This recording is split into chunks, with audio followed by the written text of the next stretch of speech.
কলকাতায় সংসদ সদস্য আনোয়ারুল আজিম হত্যাকাণ্ডে গ্রেপ্তার মোহাম্মদ মোস্তাফিজুর রহমান ও ফয়সাল আলীকে ৬ দিনের রিমান্ডে নিয়ে জিজ্ঞাসাবাদ করার অনুমতি দিয়েছে আদালত। ঢাকার chief metropolitan magistrate Mohammad Ataullah আজ বৃহস্পতিবার এ আদেশ দেন।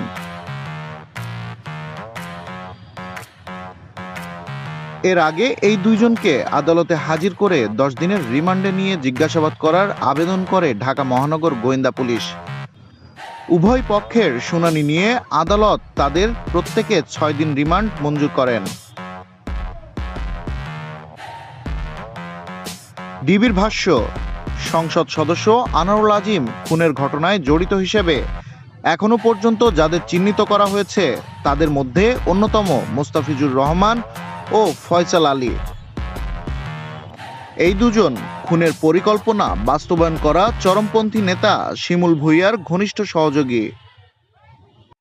শিমুল ধরা পড়লেও ওই দুজন পলাতক ছিলেন। গতকাল বুধবার চট্টগ্রামের পাহাড়ি এলাকা থেকে তাদের গ্রেপ্তার করা হয়। তারা জানিয়েছেন, তারা ধর্মীয় পরিচয় গোপন করে পাহাড়ের পাতাল কালী মন্দিরে ২৩ দিন আত্মগোপনে ছিলেন।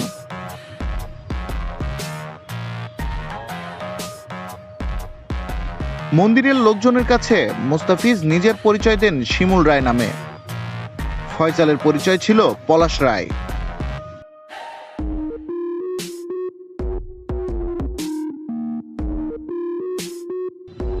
ডিবি বলছে, এই দুজন সংসদ সদস্য খুনে সরাসরি অংশ নেন।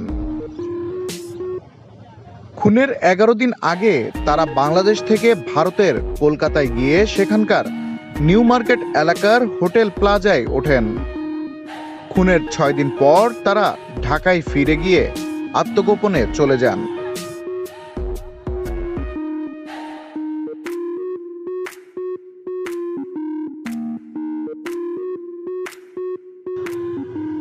গতকাল বুধবার দুপুর থেকে হেলিকপ্টারে খাগড়াছড়ি ও চট্টগ্রামের বিভিন্ন পাহাড়ে অভিযান চালিয়ে তাদের গ্রেপ্তার করে ডিবি।